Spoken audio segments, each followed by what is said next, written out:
आगे देखी नहीं गे सूरजा जेसीबी चलाबो है गे ओकरे देख के लगो है करनो चलावे लगले गे।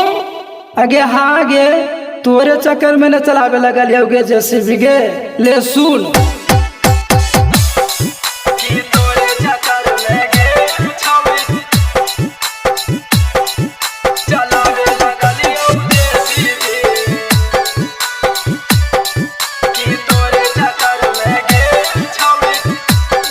रिकॉर्डिंग स्टूडियो ईश्वर शेखपुरा।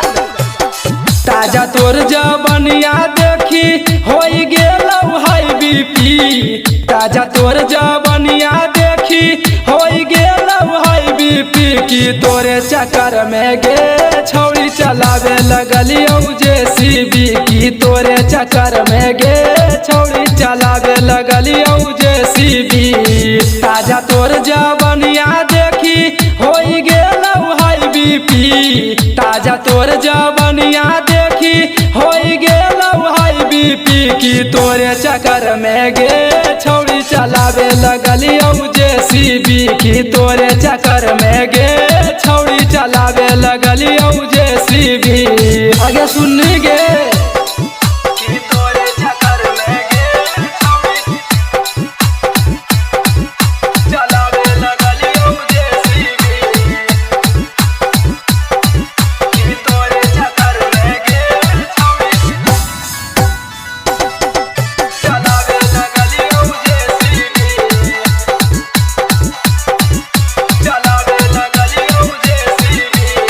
ऊपरा से नीचवा छौड़ी लगो ही झाका सगे। चोली वाला चीजवा छौड़ी लगो बड़ी खास गे।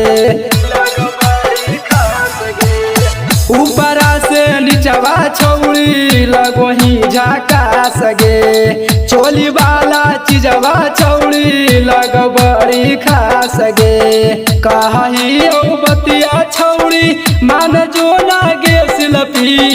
कही बतिया छौड़ी मान जो ना गे सिलपी की तोरे चक्कर में गे छौड़ी चलावे लगलियौ जेसीबी की तोरे चक्कर में गे छौड़ी चलावे लगलियौ जेसीबी।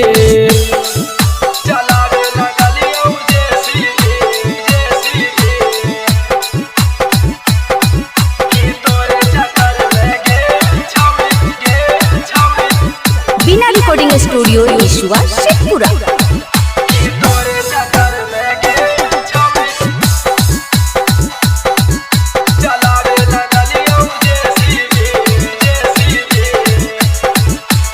संगे संगे पढ़लियै कख गंगा गे। सूरज डर बरा के बना देने भिख मंगा गे।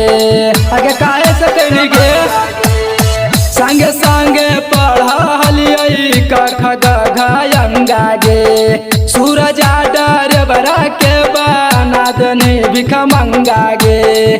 करना सुनिलवा कहौ बन जो ना मोर बीबी।